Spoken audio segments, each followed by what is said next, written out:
Hello, I'm Kyle Blaney, and this screencast is going to demonstrate the folders and files I use to keep my images organized.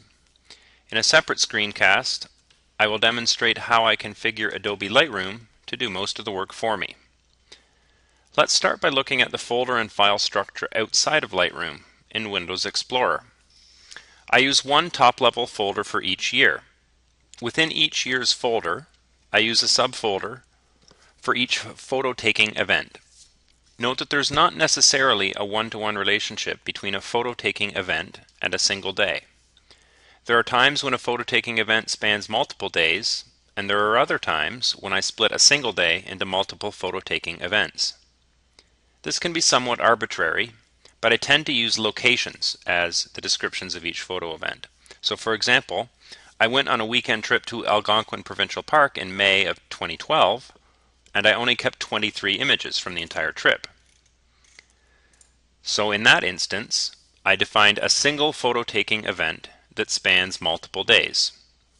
Conversely, when I was in Texas in 2013 in April, I took so many photos on April 13th at 4 different locations. So I separated my photo-taking events into 4 folders, one for each of the events: Boy Scout Woods, Rookery, and Boulevard Peninsula, and Boulevard Flats. I name subfolders according to the date and location of the photo-taking event. This is easy when there's a one-to-one relationship between a date and a photo-taking event. So for example, I went to the Frink Center on March 22nd. So there's one folder, 0322 Frink Center. And because there were no other places I took photos on March 22nd, I don't have any further 0322 folders. I always use 4 digits for dates so that folders appear in chronological order. So for example, I use 0322 for March, 0406 for April 6th, and 0127 for January 27th. When a photo-taking event spans multiple days, as it did in May of 2012, I use both the start date and the end date in the folder. So this event occurred between May 11th and May 13th. When a day has more than one photo-taking event, as it did in April 2013, I put a number after the date to indicate the order in which the events occurred. For example, the April 13th images in Texas, I have subfolders for 0414-1 for the first occurrence in the day was pictures taken at Boy Scout Woods. Second were pictures taken at the Rookery. Third was the Boulevard Peninsula, and then fourth was at Boulevard Flats. The numbers after the date ensure that subfolders always appear in chronological order, even for events that occurred on the same day. Without those numbers, events within a day would appear in alphabetical order.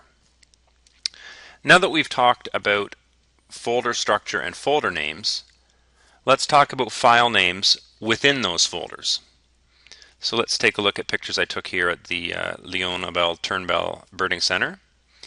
Firstly, note that I always shoot RAW and I use Canon. So I have a bunch of RAW images here, CR2 files. There are no JPEG files in here. The CR2 are RAW images. CR stands for Canon RAW, and presumably it's the second iteration of Canon's proprietary RAW format. Secondly, you'll note if I scroll down past the CR2 RAW images, you'll see that there are corresponding XMP files.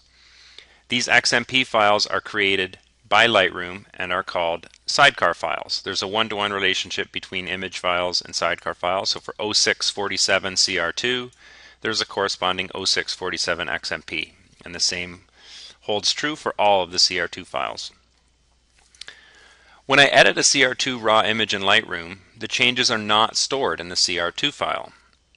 Rather, changes are stored in the image's corresponding XMP sidecar file. I prefer this approach to digital negatives, also known as DNG files, because my images get pushed to an online backup service every night. I'm paranoid about data loss, but that's a story for another screencast. And digital negative files are large.